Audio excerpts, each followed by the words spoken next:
Welcome to the 33rd edition of EverybodyHatesCleveland.com, the podcast. I am your host, Jim Pete. I don't really know what my title is there since we don't have titles. So today I will be the grand poobah of EverybodyHatesCleveland.com. Joining me, as always, is Michael Hattery. And today, Michael, you will be, well, this is a stretch. I'm going to stretch my thought process. Today, you'll be the Mad Hatter. How creative! I tell you, I'm all about the creativity. I really like to work myself on a Sunday morning. I guess it's afternoon now, but whatever. We are. How are things there in the fantastic land of Cleve? Quite warm. I am surrounded by spring training hot takes and a good Conway's. From Great Lakes Brewing Company, so I'm a pretty happy person, but it's nice. One of these days, we are going to have to pod about the local breweries. We both are craft beer fans. I suspect we might need to get one or two in there and perhaps con some of these breweries into giving us beer so that we can say how great they are, but that's for another day. Today, our focus is on the Cleveland Indians' second baseman. I guess we could probably say the Cleveland Indians' second baseman. Last year, Jason Kipnis rebounded from an injury-riddled season 2 years ago and had what we could only say is a pretty all-star season. While he struggled late in the year, he certainly had one of those Jason Kipnis years that we were growing to get used to before 2014 happened. So this year, Mike, as we head into the 2016 season, we're in an interesting place with regards to Kipnis. If you look at age and amount of time played, this should be Jason Kipnis entering his prime.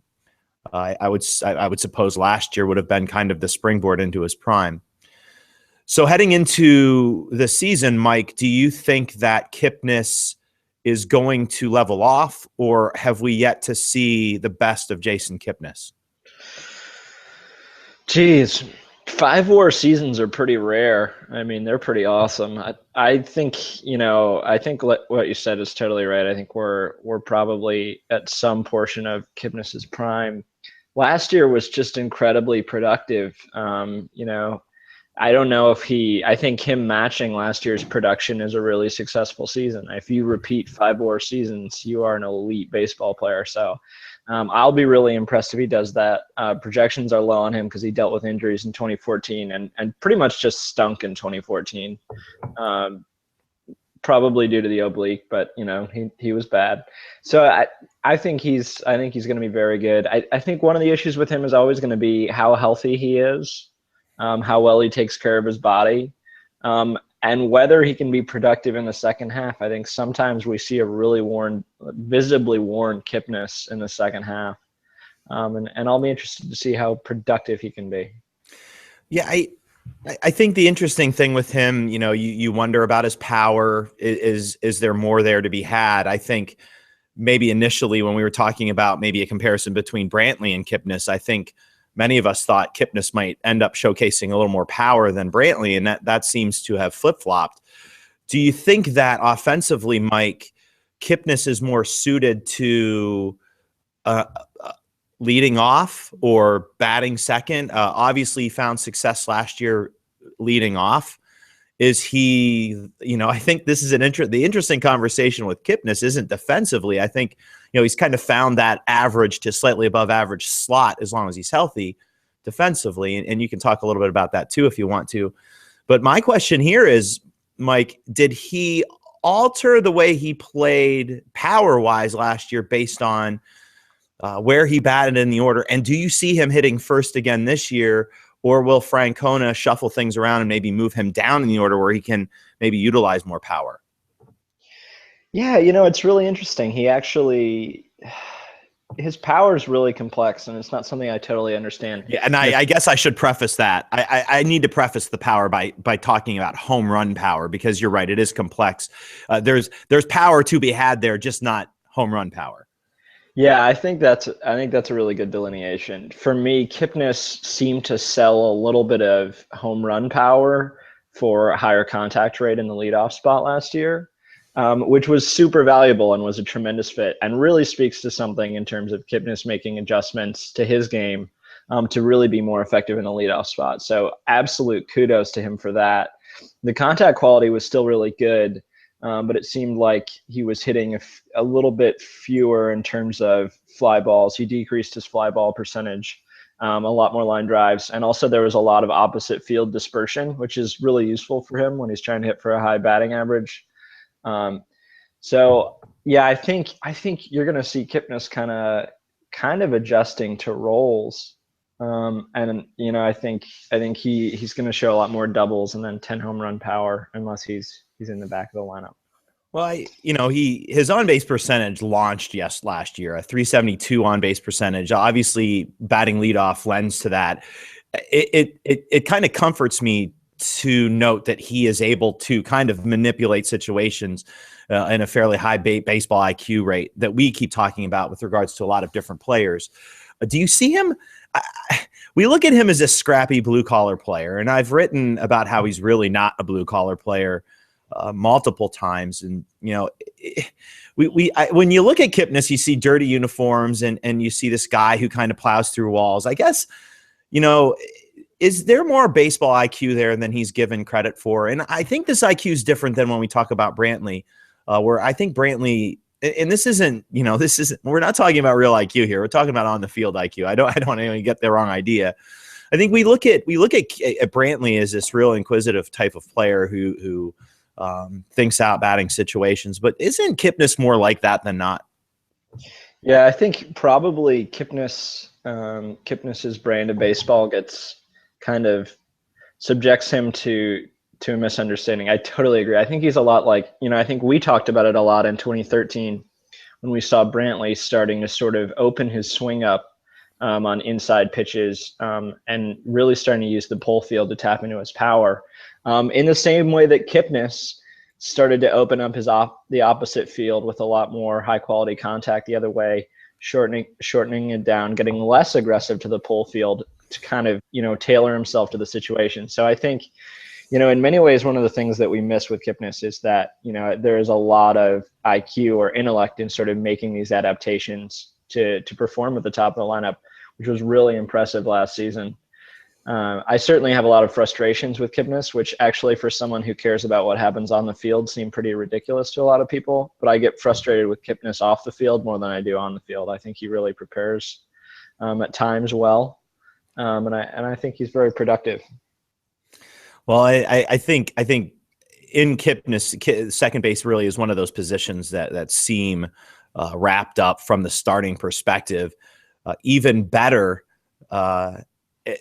is the guy who is now going to be his replacement on games where he can't start. And before we jump into the J-Ram conversation, which I think you and I have both been dying to talk about from the start of the previews, let's one last thing with regards to Kipnis. At the end of the day, Mike,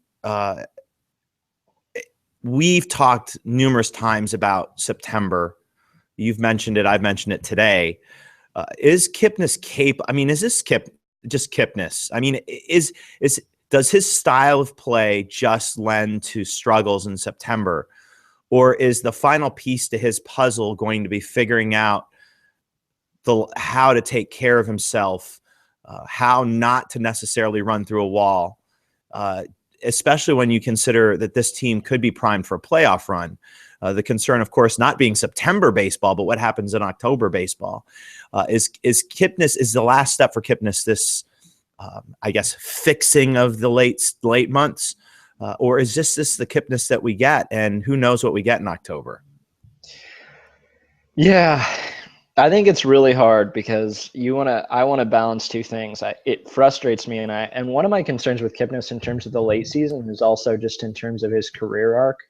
I really just worry about his body's ability to kind of hold up for the next few years, especially during the end of that contract, which is really cheap and cost effective for the team on the surface. But if that's dead money, even if it's $10 and $12 million a year, that's dead money. I think Kipnis is phenomenal. I don't think there's any reason to think so, but I do kind of worry about his body. He takes a beating at second base. He's only played over 150 games once. He's playing hurt a lot. So I have concerns, and I think a lot of that you see borne out in a couple second halves where he kind of looks like he wears down physically. Also, I worry about how he handles himself in the 162 game grind mentally. And this is a guy who is kind of a loose cannon publicly. And he's only really a loose cannon when he's productive and other people aren't producing. But heaven forbid he speak up when he's sucking in air in 2014. So I have frustrations with Kipnis and his ability to kind of stabilize himself. But I mean, complaining about a 5-WAR player makes me look like kind of an asshat, I guess. So I'm going to be pretty excited about an all-star second baseman, and I'm confident in his production in 2016. Well, and it just dawned on me last year around this time, I wrote a piece about Kipnis being a cautionary tale, Jason Kipnis. There's a guy that's always reminded me of Kipnis, maybe in more physically the way they look, but I guess style of play. And that's a guy, Greg Jeffries from the Mets Phillies from a few years ago, who wore down at the end of his career.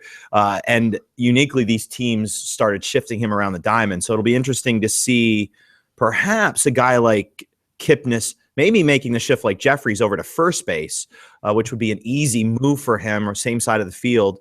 And while he's not your prototypical first baseman, I think you could get defensive acumen there from him, and you could get some interesting contact. And of course, with Napoli being there this year and supplanting Carlos Santana, perhaps down the road, Kipnis shifts positions to a position where he won't have such wear as he does at second base. Now it's time, Mike. It's J-Ram time. I feel like I need to have some sort of signal, like the bat signal.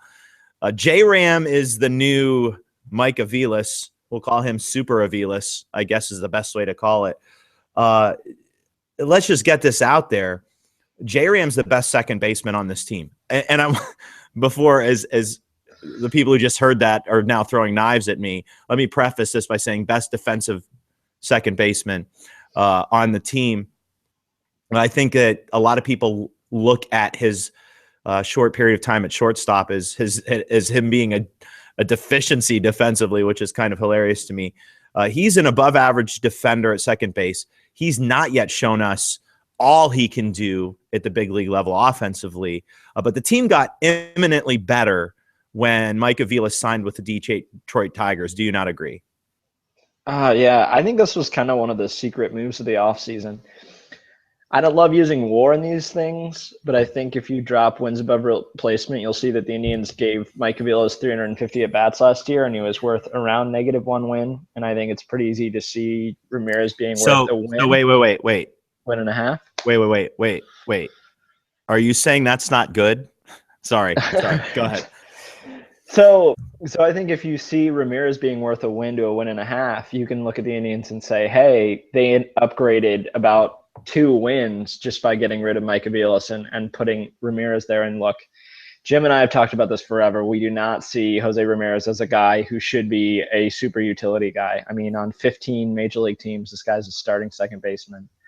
He is a plus defender at second base. He defended short well in a large sample and poorly early in a spring sample last year.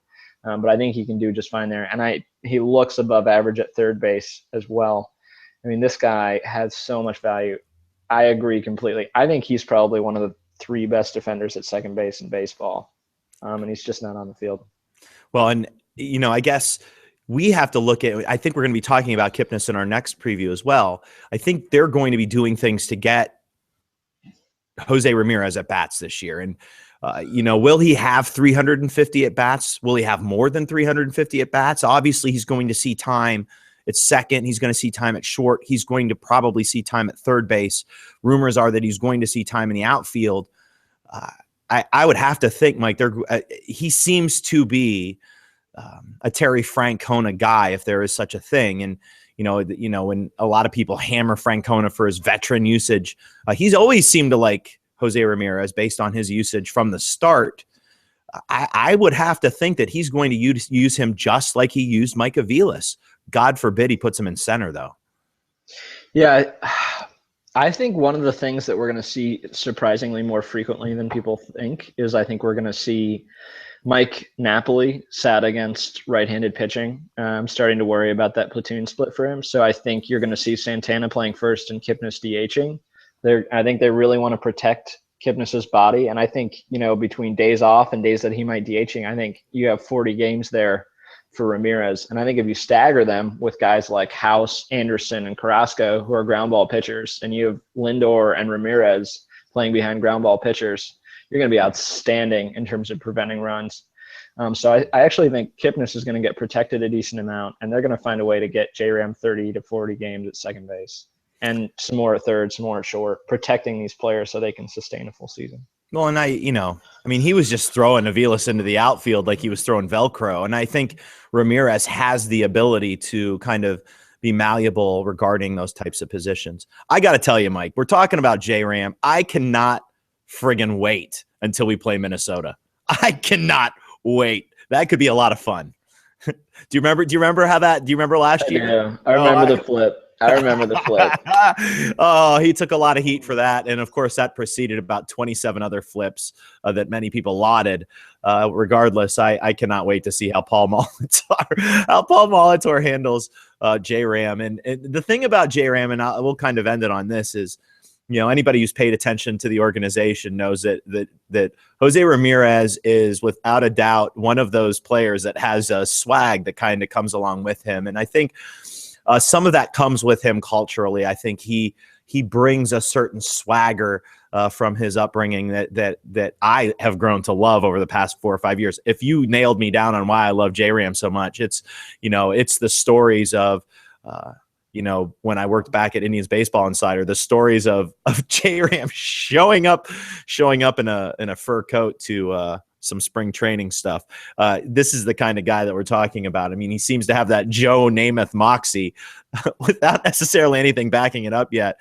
The kid can play, and I can't wait to see what he does with that moxie in place. He didn't have it last year to start the year. When he came back from getting sent down to AAA, he had it again, and he played really well. So we shall see. I think there's more offense to be had there with J-Ram. No power.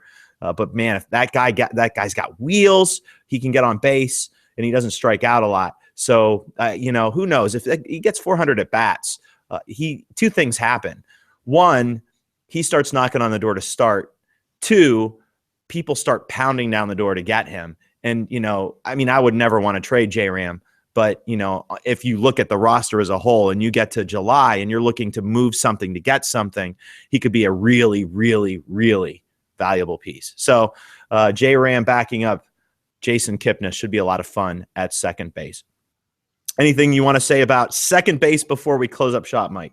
I do. I'm going to say that Jose Ramirez, through his multiple positions, posts a 310 OBP with 20 stolen bases this year, and we're going to be pretty excited about that. I'm with you. With that said, we're going to wrap things up here. Before we go, do us a favor. If you've listened this far, find us on iTunes. Go to the search for podcasts. Type Everybody Hates Cleveland. We will be the only one that pops up. Click it, subscribe, and do us a favor. You can rate us. Give us a 5-star rating if you want. Give us a 1-star rating if you want. I don't care. Rate us. Leave a comment. We'll read your comments if we're allowed to. Because I know some people who might not, but leave us a comment that's worth reading on the air. But with that said, it helps us out a little bit. We're not looking to do this for money like some other sites. And this is no offense to those other sites. This is just the way we're doing it. It's just we're trying to get out there so that we can have writers who want to make writing a hobby, who like to write about the Cleveland Indians and the Cleveland Browns and the Cleveland Indians and really anything. We want to give them a voice. So help us with our voice. Go on to iTunes. Everybody Hates Cleveland. Click 5 and give us a comment. If you like us. If you hate us, click 1. Leave us a comment. I'll read that too. I don't care. With that said, we're going to wrap up the 33rd edition. Look for 34 coming up. We'll be talking about third base. And this is probably, while outfield's going to be fun, I think that the third base conversation we're going to have with regards to Uribe versus Gio Urshela versus J-Ram is going to be an intriguing one, to say the least, because I don't think there's controversy there, but apparently there is. We shall see. So until then, thanks for listening. We'll see you soon. Go Tribe.